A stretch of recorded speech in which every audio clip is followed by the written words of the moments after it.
Tengo 24 años y soy de Villagarcía de Arosa.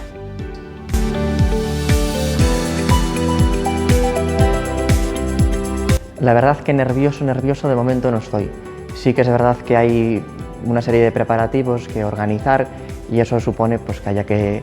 prestarles atención, pero sabiendo que lo más importante es la preparación interior, la preparación espiritual. Para eso hemos tenido hace unos días los ejercicios espirituales para mantener ese tono espiritual de cara a un paso tan importante como es una ordenación sacerdotal.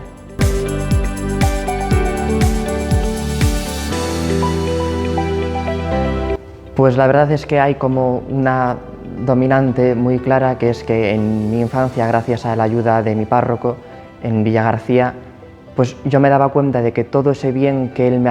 me hacía al atenderme, al hablar con él, al consolarme, al ayudarme, que todo ese bien que yo recibía, de alguna forma, yo tenía que devolvérselo a los demás. Decía que de mayor, pues todo ese bien, yo tenía que, de alguna forma, ponerlo también al servicio de los demás y devolver tanto bien como había recibido.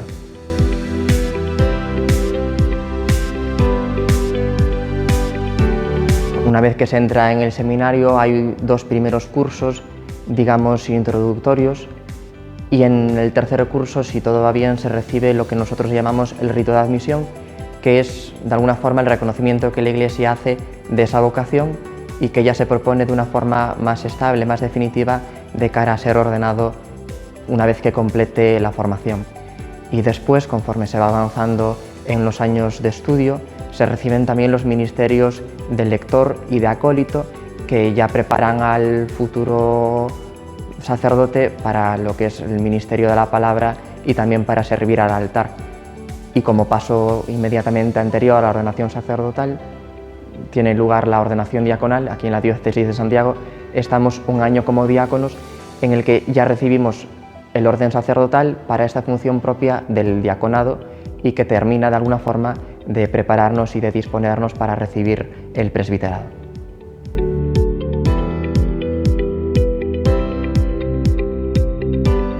Empezamos a las 8 menos cuarto de la mañana en la capilla, normalmente con laudes y oración personal, o si tenemos alguna otra actividad por la tarde, ya en ese momento tenemos la Santa Misa. Luego comenzamos las clases en el Instituto Teológico hasta mediodía, que volvemos a reunirnos en la capilla todos juntos para rezar la hora intermedia, almorzamos juntos, luego tenemos un tiempo de descanso y a las 4 comienza el tiempo de estudio, hasta que en la tarde, a las 8 o a las 8 y cuarto, tenemos la Santa Misa, si no la hemos tenido por la mañana, o si no, la oración de vísperas y otro rato de oración personal. Pero también por la tarde es el momento en el que se nos complementa un poco el programa con actividades como la charla del rector, como charlas de formación, que intentan pues, surtir de otras dimensiones a la formación para el sacerdocio. Luego cenamos a las 9 todos juntos otra vez y ya después es el tiempo de descanso para que cada uno pues, termine de estudiar o rece o dar un paseo juntos o otro tipo de actividades de ocio. Yo creo que una cosa esencial para ser sacerdote es tener ese corazón disponible y abierto, en primer lugar, a la voluntad de Dios, que se nos revela sobre todo pues, en la oración, en la lectura orante de la palabra de Dios, también a través del acompañamiento espiritual, y esa disponibilidad a la hora también de servir a la Iglesia en aquello que en cada momento determinado el obispo nos pida a cada uno. Por tanto, tener una gran libertad de ánimo y un gran espíritu de servicio y entrega.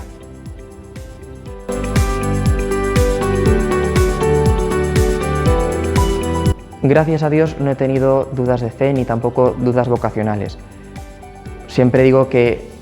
por parte de Dios no ha habido ningún obstáculo ni ninguna cosa que me supusiera una duda de fe o un momento pues, de desasosiego o de desconfianza frente a la vocación. No he tenido dudas de vocación.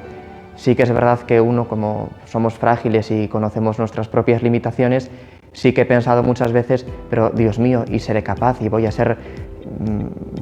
quién de entregarme y de hacerlo en fidelidad a lo que pide la Iglesia? Pero la verdad que Dios siempre ayuda y nos da pues, esa fuerza y ese ánimo para seguir adelante en la vocación,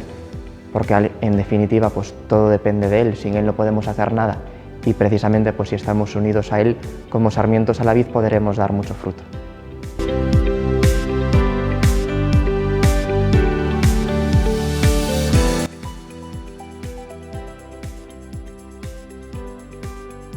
Todavía no sé a dónde me van a destinar una vez que sea ordenado sacerdote,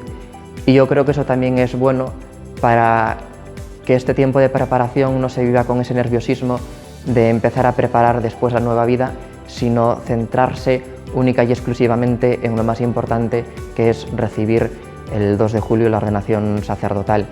y después pues ya lo que decida el señor arzobispo, allí iremos con esa libertad y con esa generosidad que decía antes. Y preferencias, pues hombre, uno siempre pues, le gustaría estar a lo mejor cerca de casa o un ámbito donde se encuentre cómodo y a gusto, pero yo creo que a la hora de afrontar el destino pastoral hay que ir con esa libertad y sobre todo querer ir a donde sea más necesario y más útil para el servicio de esta iglesia particular.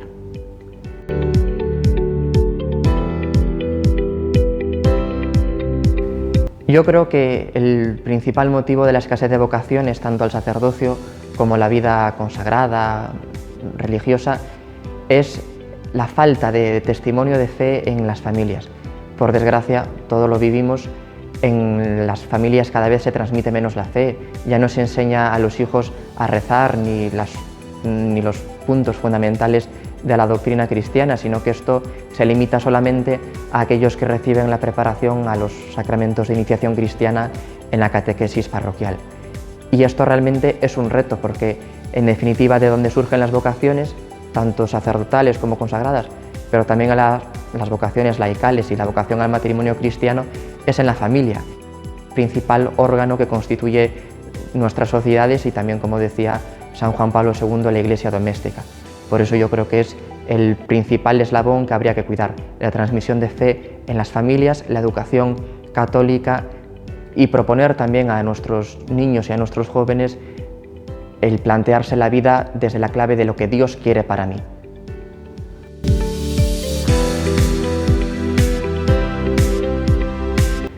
Que no tengan miedo, que lo confíen a un sacerdote amigo, a una persona cercana, y que en ese discernimiento en el que siempre ayuda otra persona con experiencia, pues si de verdad sienten esa llamada especial de Dios a un camino concreto de consagración en el sacerdocio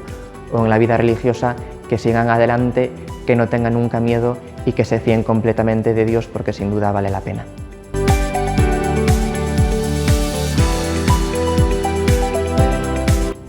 Pues yo creo que hoy en día la Iglesia necesita sobre todo testigos, lo decía Pablo VI, lo repitió también Benedicto XVI y nos lo está diciendo ahora el Papa Francisco. No hace falta tanto maestros, porque el único maestro es Jesucristo, sino testigos. Por tanto, una primera clave es ser testigos auténticos del Evangelio, con nuestro propio estilo de vida, ser fieles a la doctrina y a la tradición de la Iglesia, y también al mismo tiempo ser pastores cercanos a las necesidades del pueblo, dispuestos a atender todas sus necesidades y a gastarse y desgastarse, como decía San Pablo, en bien del pueblo fiel, en beneficio de nuestras comunidades cristianas.